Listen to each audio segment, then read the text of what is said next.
Hello दोस्तों, राम राम, नमस्कार, प्रणाम। मेरे यूट्यूब चैनल में आप सभी का स्वागत है।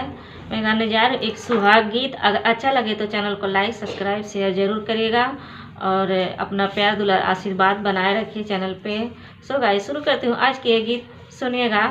हथवा में लोटा लिहले, लोटावा में पानी जी, लोटावा में पानी जी। चली है सुहागा मांगही बाबा के दुलारी जी। चली है सुहागा मांगही बाबा के दुलारी जी।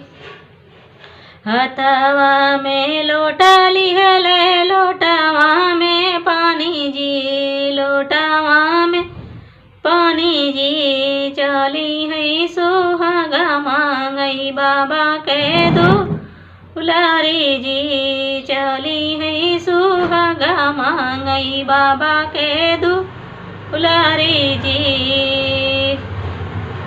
गिरी गईले लोटावा, डुरुकी गईले पानी जी, डुरुकी गईले पानी जी। सुसुकी सुसुकी रोवई बाबा के दुलारी जी।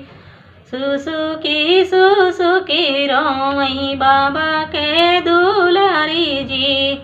गिरी गईले लोटावा, डुरुकी गईले पानी जी, डुरुकी गईले पानी जी। सुसुकी सुसुकी रोवई बाबा के दुलारी जी। सुसुकी सुसुकी रोवई बाबा के दुलारी जी। घोड़ावा चढ़ल आवई दुल्हे कावना रामा, दुल्हे कावना रामा।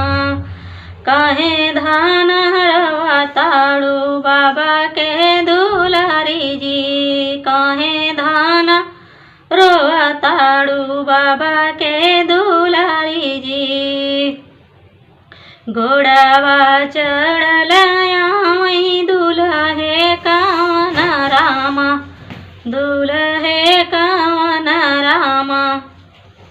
काहे धान रोवा ताड़ू बाबा के दुलारी जी। काहे धान रोवा ताड़ू बाबा के दुलारी। आई देवई चरख चलाई देवई पानी जी, चलाई देवई पानी जी। हंसी हंसी भरा पानी बाबा फूलवारी जी। हंसी हंसी भरा दाना बाबा फूलवारी जी। लाई देवई चरख चलाई देवई पानी जी, चलाई देवई पानी जी। हंसी हंसी भरा दाना बाबा फूलवारी जी। हंसी हंसी भरा दाना बाबा फूलवारी जी।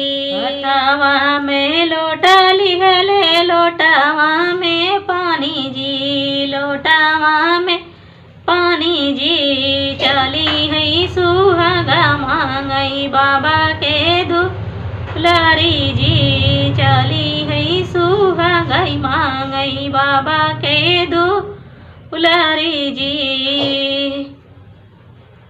हथवा में लोटा लिहले, लोटावा में पानी जी, लोटावा में पानी जी। चली है सुहागई मांगई बाबा के दुलारी जी।